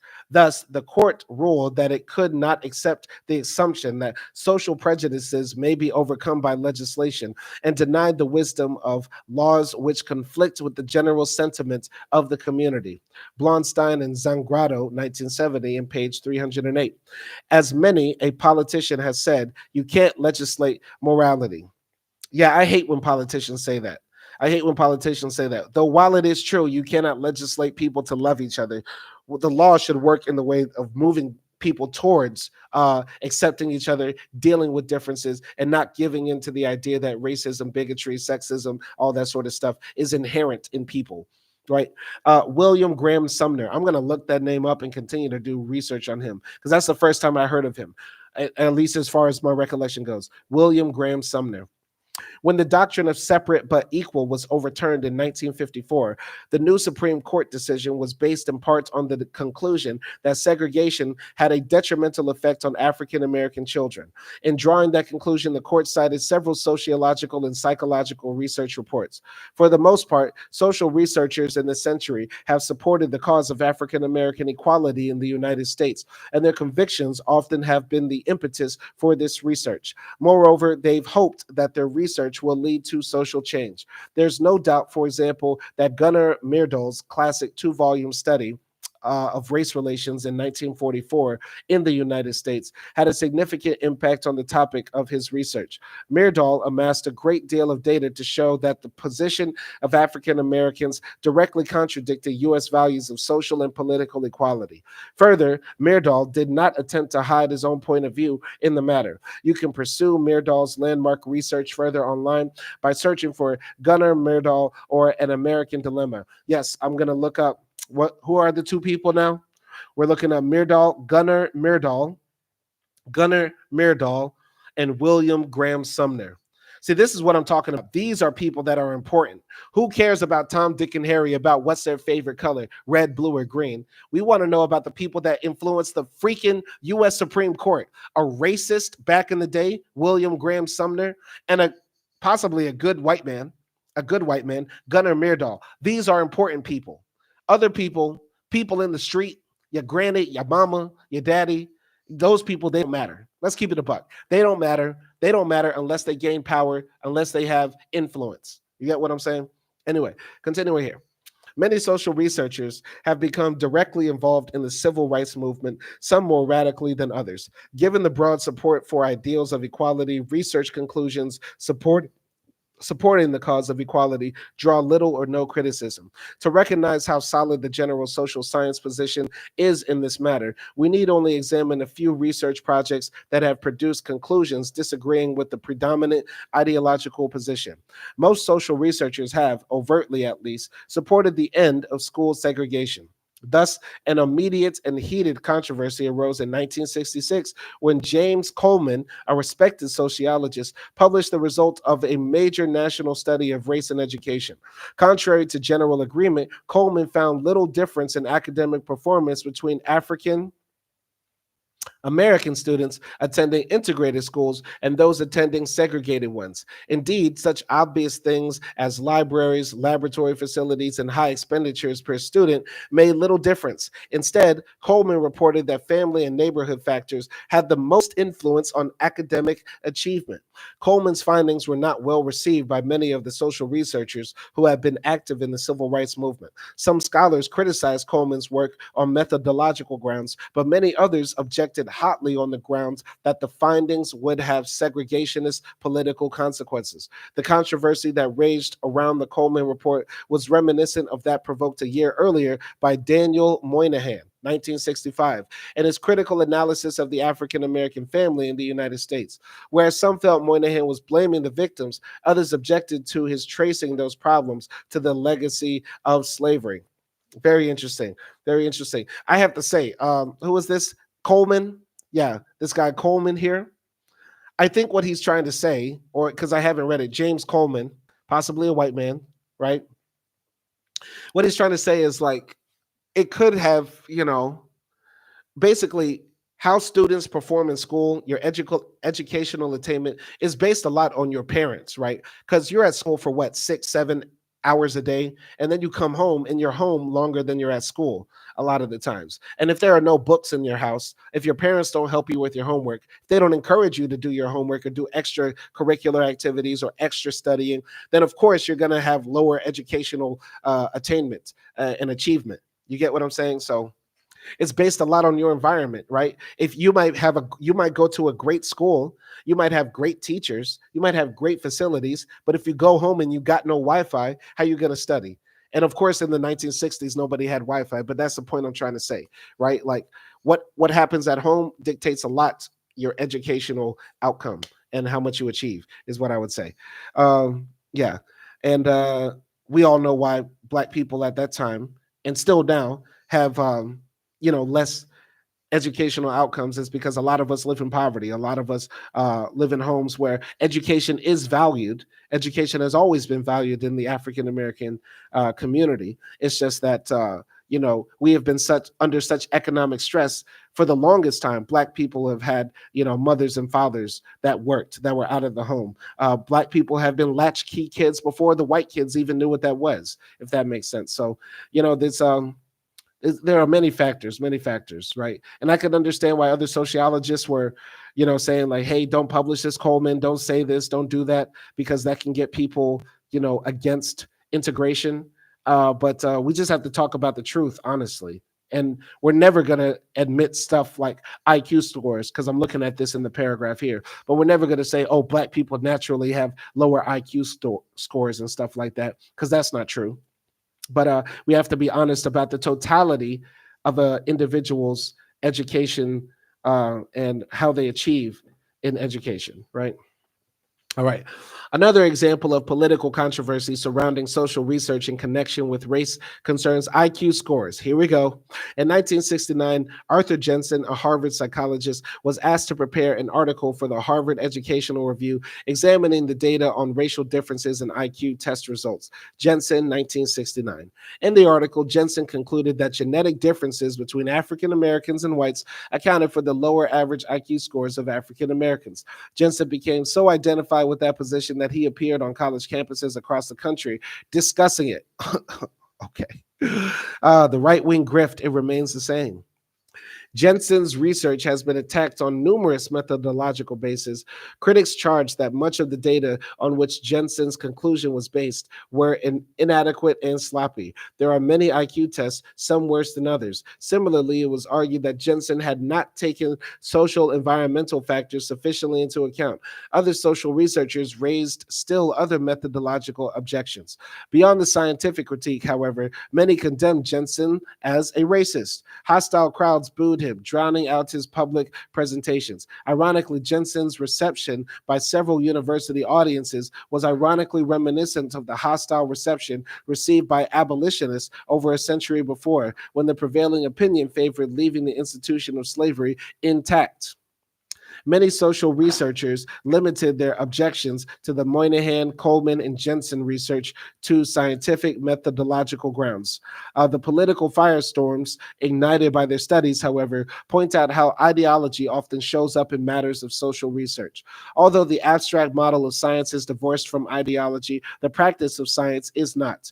To examine another version of the controversy surrounding race and achievement, search the web for differing points of view concerning the bell curve, sparked by a book with that title by Richard H. Herrnstein and Charles Murray in 1994.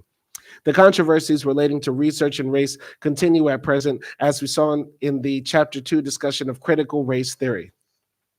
So, the politics of sexual research.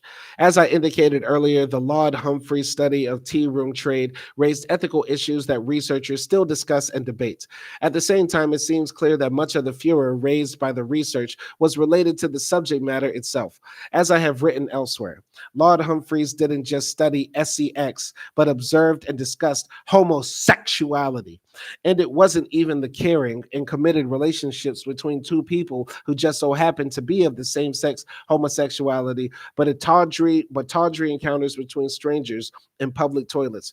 Only adding to the sacrifice of Christian babies could have made this more inflammatory for the great majority of Americans in 1970. Babbie in 2004. I love when he starts quoting himself. This is hilarious. I want to be that dope where I just start quoting myself in my own books. Anyway, whereas Humphrey's research topic proved unusually provocative for many, much tamer sexuality research has also engendered outcries of public horror. During the 1940s and 50s, the biologist Alfred Kinsey and his colleagues published landmark studies of sexual practices of American men, 1948, and women, 1953. Kinsey's extensive interviewing allowed him to report on frequency of sexual activity, premarital and extramarital sex, homosexual behavior, and so forth. His studies produced public outrage and efforts to close his research institute at Indiana University. His studies produced public outrage and efforts to close his research institute at Indiana University. Although today most people no longer get worked up about the Kinsey reports, Americans tend to remain touchy about research on sex. In 1987, the National Institutes of Health, charged with finding ways to combat the AIDS epidemic, found they needed hard data on contemporary sexual practices if they were to design effective anti-AIDS programs. Their request for research proposals resulted in a sophisticated study designed by Edward O. Lahman and colleagues. The proposed study focused on the different patterns of sexual activity characterizing different periods of life, and it received rave reviews from the NIH and their consultants. Enter Senator Jesse Helms, Republican, of course, from North Carolina, and Congressman William Dennemeyer, Republican of California. In 1989, having learned of the Lahman study, Helms and Dennemeyer began a campaign to block the study and shift the same amount of money to a teen abstinence-only program. Ann Fausto Sterling, a biologist, sought to understand the opposition to the Lahman study. The surveys, Helms argued, are not really intended to stop the spread of AIDS. The real purpose is to compile supposedly scientific facts to support the left-wing liberal argument that homosexuality is a normal, acceptable lifestyle. As long as I am able to stand on the floor of the U.S. Senate, he added, I am never going to yield to that sort of thing, because it is not just another lifestyle. It is sodomy. Fausto Sterling, 1992. Helms won a 6-6 to 34 votes in favor of his amendment in the U.S. Senate. Although the House of Representatives rejected the amendment and it was dropped in conference committee, government funding for the study was put on hold. Lahman and his colleagues then turned to the private sector and obtained funding, albeit for a smaller study, from private foundations. Their research results were published in 1994 as the Social Organization of Sexuality. So, politics and the census. There's probably a political dimension to every attempt to study human social behavior. Consider the matter of the U.S. decennial census, mandated by the Constitution. The original purpose was to discover the population sizes of the various states to determine their proper representation in the House of Representatives. Whereas each state gets 2 senators, large states get more representatives than small ones do. So what could be simpler? Just count the number of people in each state. From the beginning, there was nothing simple about counting heads in a dispersed national population like the United States.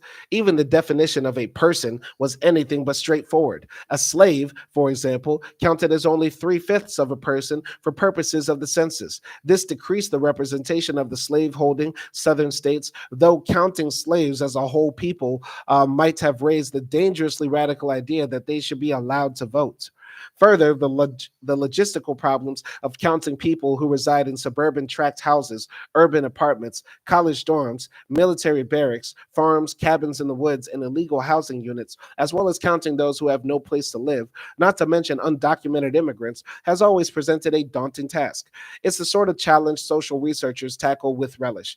However, the difficulty of finding the hard to reach and the techniques created for doing so cannot escape the political net. Kenneth Pruitt, who directed the Census Bureau from 1998 to 2001, described some of the political aspects of counting heads. Between 1910 and 1920, there was a massive wartime population movement from the rural southern states to industrial northern cities. In 1920, for the first time in American history, the census included more city dwellers than rural residents. And urban America was something new and disturbing, especially to those who held to the Jeffersonian belief that independent farmers best protected democracy. Among those of the persuasion were rural conservative congressmen in the South and West. They saw that reapportionment would shift power to factory-based unions and politically radical immigrants concentrated in northeastern cities. Conservatives in Congress blocked reapportionment, complaining, among other things, that because January 1st was then Census Day, transient agricultural workers were incorrectly counted in cities rather than on the farms to which they would return in time for spring planting. Census Day was later shifted to April 1st, where it has remained. The arguments dragged out for a decade in Congress was not reapportioned until after the next census. In more recent years, concerns for undercounting the urban poor has become a political issue. The big cities, which have the most to lose from the undercounting, typically vote Democratic rather than Republican. So you can probably guess which party supports efforts to improve the counting and which party is less enthusiastic. By the same token, when social scientists have argued in favor of replacing the attempt at a total enumeration of the population with modern survey sampling methods, they have enjoyed more support from Democrats who would stand to gain from such a methodological shift than from Republicans who would stand to lose. Rather than suggesting Democrats support science more than Republicans do, this situation offers another example of how the political context in which we live and conduct social research often affects that research. This was apparent in debates leading up to the 2010 U.S. Census directed by sociologist Robert Groves. So, politics with a little p. Social research is often confounded by political ideologies, but the politics of social research runs far deeper still. Social research in relation to contested social issues simply cannot remain antiseptically objective, particularly when differing ideologies are pitted against each other in a field of social science data. The same is true when research is invoked in disputes between people with conflicting interests. For instance, social researchers who have served as expert witnesses in courts would probably agree that the scientific ideal of a search for truth seems hopelessly naive in a trial or lawsuit. Although expert witnesses technically do not represent either side in court, they are nonetheless engaged by only one side to appear, and their testimony tends to support the side of the party who pays for their time. This doesn't necessarily mean that these witnesses will lie on behalf of their patrons, but the contenders in a lawsuit are understandably more likely to pay for expert testimony that supports their case than for testimony that attacks it. Thus, an expert witness, you appear in court only because your presumably scientific and honest judgment happens to coincide with the interest of the party paying you to testify. Once you arrive in court and swear to tell the truth, the whole truth, and nothing but the truth, however, you find yourself in a world foreign to the ideals of objective contemplation. Suddenly, the norms are those of winning and losing. As an expert witness, of course, all you have to lose is your respectability and perhaps the chance to earn fees as an expert witness in the future. Still, such stakes are high enough to create discomfort for most social researchers. I recall one case in federal court when I was testifying on behalf of some civil service workers whose cost of living allowance, COLA, had been cut on the basis of what I thought was rather shoddy research. I was engaged to conduct more scientific research that would demonstrate the injustice worked against the civil servants. Babbie, 1982. I took the stand feeling pretty much like a respected professor and textbook author. In short order, however, I found I had moved from the academy to the hockey rink. Tests of statistical significance and sampling error were suddenly less relevant than a slap shot.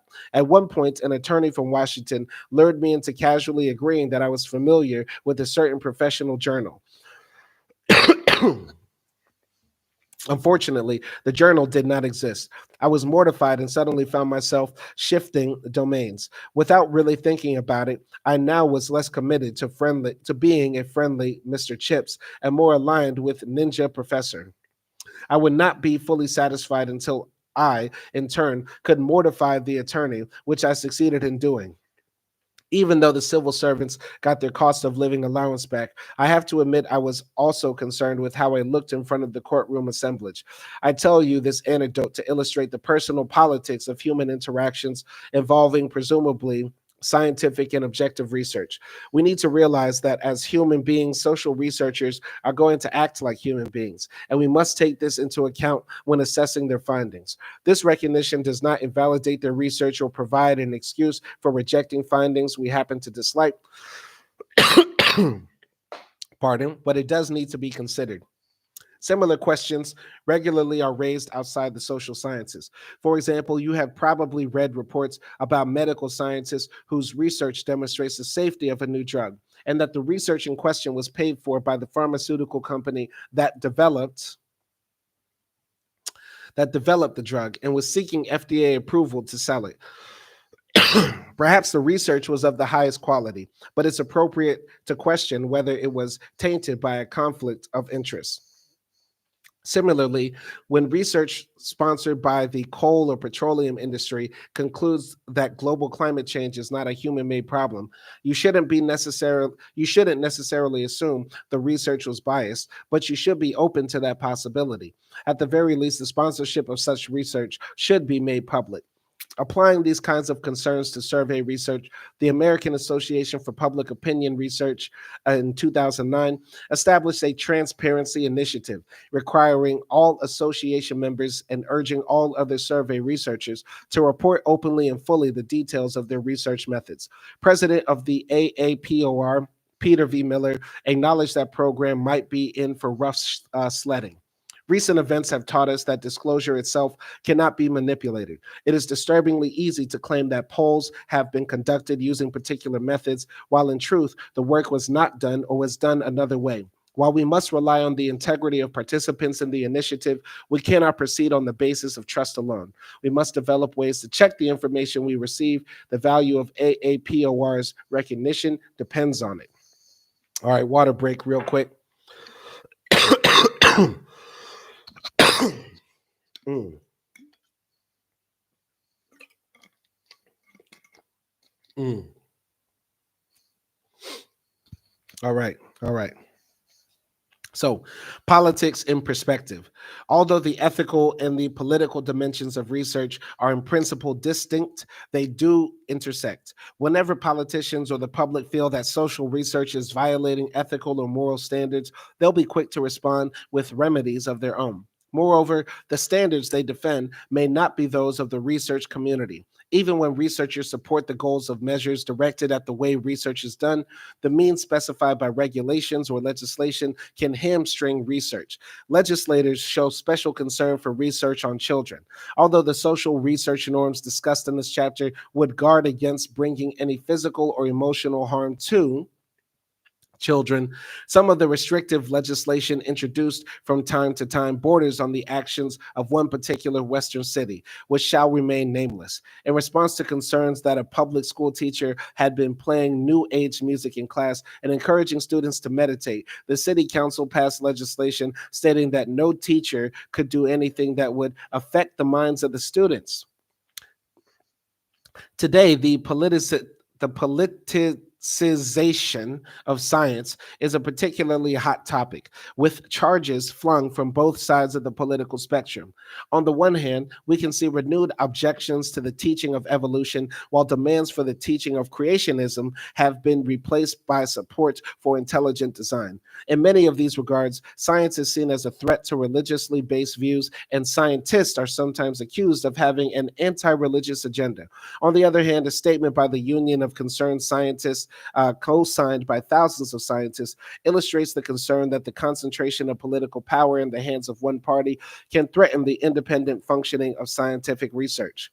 The United States has an impressive history of investing in scientific research and respecting the independence of scientists. As a result, we have enjoyed sustained economic progress in public health, as well as unequaled leadership within the global scientific community.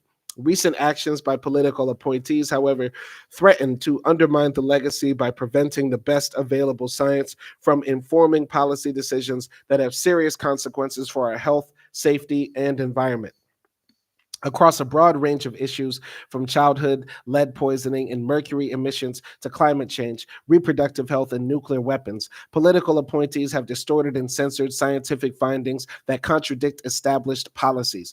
In some cases, they have manipulated the underlying science to align results with predetermined political decisions. I hope you take away four main lessons from this discussion. First, science is not untouched by politics. The intrusion of politics and related ideologies is not unique to social research. The natural sciences have experienced and continue to experience similar intrusions, but social science is particularly linked to social life. Social researchers study things that matter to people, things that people have firm personal feelings about and that affect their lives. Moreover, researchers are human beings and their feelings often surface in their professional lives. To think otherwise would be naive. Second, science manages to proceed in the midst of political controversy and hostility. Even when researchers get angry and call each other names, or when the research community comes under attack from the outside, scientific inquiry persists. Studies are done, reports are published, and new things are learned. In short, ideological disputes do not bring science to a halt, but they do make it more challenging and exciting. Third, an awareness of ideological consideration enriches the study and practice of social research methods. Many of the established characteristics of science, such as intersubjectivity, function to cancel out or hold in check our human shortcomings, especially those we are unaware of. Otherwise, we might look into the world and never see anything but a reflection of our personal biases and beliefs. Finally, whereas researchers should not let their own values interfere with the quality and honesty of their research, this does not mean that researchers cannot or should not participate in public debates and express both their scientific expertise and personal values. You can do scientifically excellent research on racial prejudice, all the while being opposed to prejudice and saying so. Some would argue that social scientists, because of their scientific expertise in the workings of society, have an obligation to speak out, rather than leaving that role to politicians, journalists, and talk show hosts. The term public sociology has enjoyed considerable popularity in recent years. While it is espoused by scholars who may have differing views of how sociology should impact what sectors of society, the common theme is that it should have an intentional impact. You may recall the Chapter 1 discussion of applied and pure research as a background for this movement in contemporary sociology. If you want to explore this further, you might examine a special symposium on the issue in the November 2008 journal Contemporary Sociology, edited by Valerie Jens, David A. Smith, and Judith Stepan Norris. So that's the end of chapter 3. We'll jump to the main points later. This was an interesting chapter, talking about the ethics of doing this sort of research is kind of fascinating to me. I'm not going to lie. I'm not going to lie that I wasn't entertained by the examples of some unethical experiments that people have done. The experiment with the guys giving shock therapy to other guys, and the tea room trade experiments. That's interesting. Also very interesting learning about how the Tuskegee syphilis experiment sort of motivated the U.S. government to create like ethics and standards for how research is done. It's very interesting stuff. Once again, not looking forward to doing research if that's going to be a part of the process of becoming a true sociologist. But hey, it's what we got to do, right? And that's why we're reading this book. That's why we're not going to run from it, and why we're going to take this seriously. So we're going to jump into chapter 4 the next time we meet.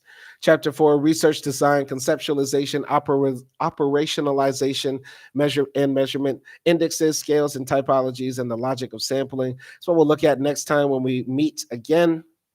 So yeah. Oh, so this is actually part 2. So we finished part 1, which is dope. We finished part 1. Now we're jumping into part 2. So the next 4 chapters in part 2 are these, the ones that I just read.